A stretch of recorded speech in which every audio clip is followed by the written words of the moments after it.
Olá, estudantes, eu sou a professora Daiane e eu vou apresentar aqui para vocês um tema, né, nessa aula de filosofia, dessa videoaula de filosofia, que é a linguagem mítica e os saberes populares.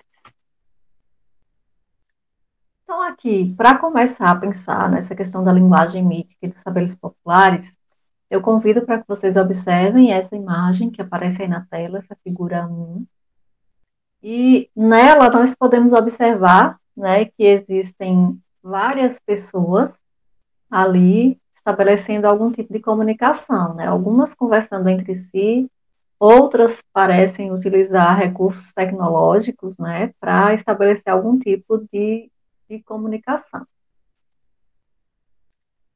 Então, dessa forma, eu lanço a seguinte questão: a linguagem, ela é natural ou ela é uma convenção social?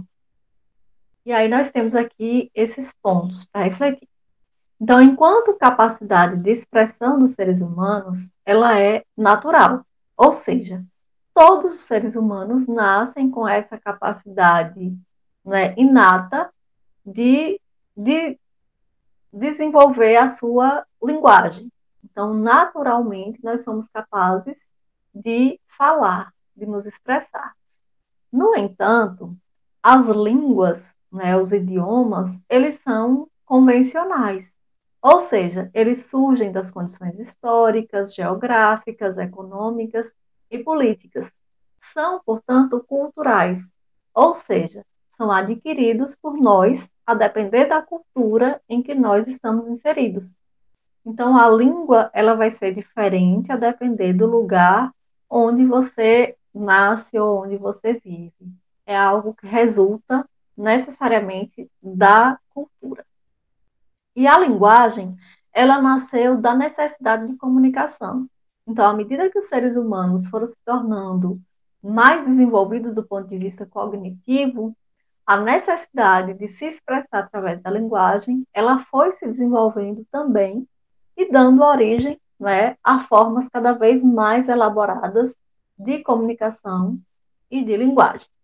Então, para a gente pensar um pouco a respeito dessa questão da linguagem mítica, eu trago aqui para apresentar para vocês o texto 1, que é a questão mitológica. Eu vou fazer a leitura aqui desse texto. Então, o que chamamos de mitologia grega, grosso modo e essencialmente, trata-se de um conjunto de narrativas que falam de deuses e heróis, ou seja, de dois tipos de personagens que as cidades antigas cultuavam. Nesse sentido, a mitologia está próxima da religião, ao lado dos rituais, de que os mitos às vezes tratam de forma muito direta, ora justificando-os nos detalhes dos procedimentos práticos, ora assinalando seus motivos e desenvolvendo seus significados, ao lado dos diversos símbolos plásticos que, ao atribuírem aos deuses uma forma figurada, encarnam sua presença no centro do mundo humano.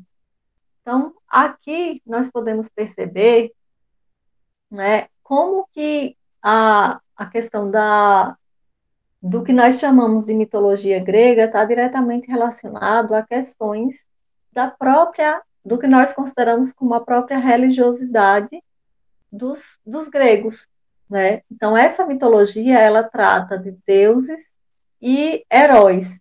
E à medida que esses deuses e esses heróis, eles ganham símbolos, né? Eles são representados através das esculturas, por exemplo, né? E eles recebem uma imagem figurada, então eles acabam ocupando um espaço mais central nesse mundo humano. Seguindo aqui, a mitologia constitui, para o pensamento religioso dos gregos, um dos modos de expressões essenciais. A religião grega não é uma religião do livro, ela é mais baseada nessas questões mitológicas. Os mitos são relatos aceitos, entendidos, sentidos como tais desde nossos mais antigos documentos. Comportam, assim, em sua origem, uma dimensão do fictício, demonstrada pela evolução semântica dos termos mitos, do termo mitos, que acabou por designar em oposição ao que é da ordem do real, por um lado, e da demonstração argumentada por outro, o que é do domínio da ficção pura, a fábula. Esse aspecto de narração, e narração livre o bastante para que sobre o mesmo Deus ou o mesmo episódio de sua gesta, ou seja, do seu feito heróico, da sua proeza, versões múltiplas possam coexistir e ser contraditórias sem escândalo. Relaciona o mito grego ao que chamamos de religião, assim como o que é hoje para nós a literatura. Então, esse texto tem aqui a fonte, embaixo, texto 1. Nós temos aqui essa imagem, que é a figura 2, para vocês observarem aí. É uma imagem que ela representa algumas pessoas ajoelhadas na calçada da Igreja do Bonfim, em Salvador, né? Numa espécie de devoção. E aqui a gente segue. Chega no texto 2. O sagrado e o profano. A interface entre o sagrado e o profano caracteriza as manifestações das festas populares. De acordo com o novo dicionário Aurélio 2004, o sagrado é concernente às coisas divinas, à religião, aos ritos ou ao culto. Sacro, santo e o profano não pertence à religião, contrário ao respeito devido às coisas sagradas. Para as culturas antigas, não havia essa distinção. Não existiam as características do sagrado e do profano, como parte separada da vida humana. A religião era o centro da vida de toda, da vida.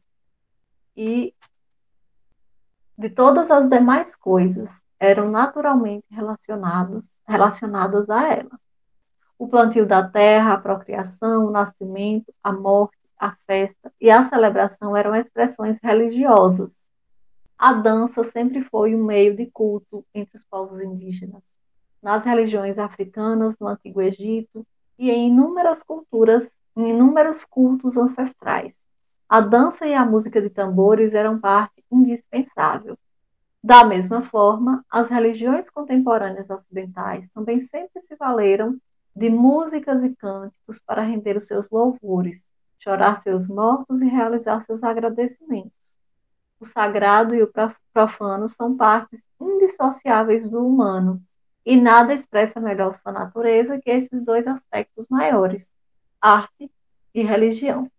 Então, esses dois textos, eles trazem, não é, questões relacionadas à mitologia,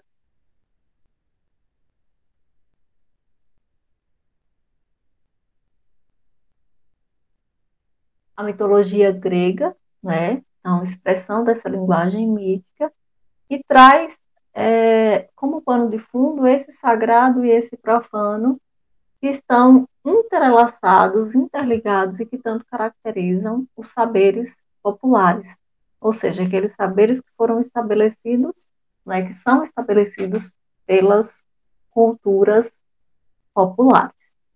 Então, esse tema ele traz como síntese essas questões, né, da linguagem mítica e dos saberes populares.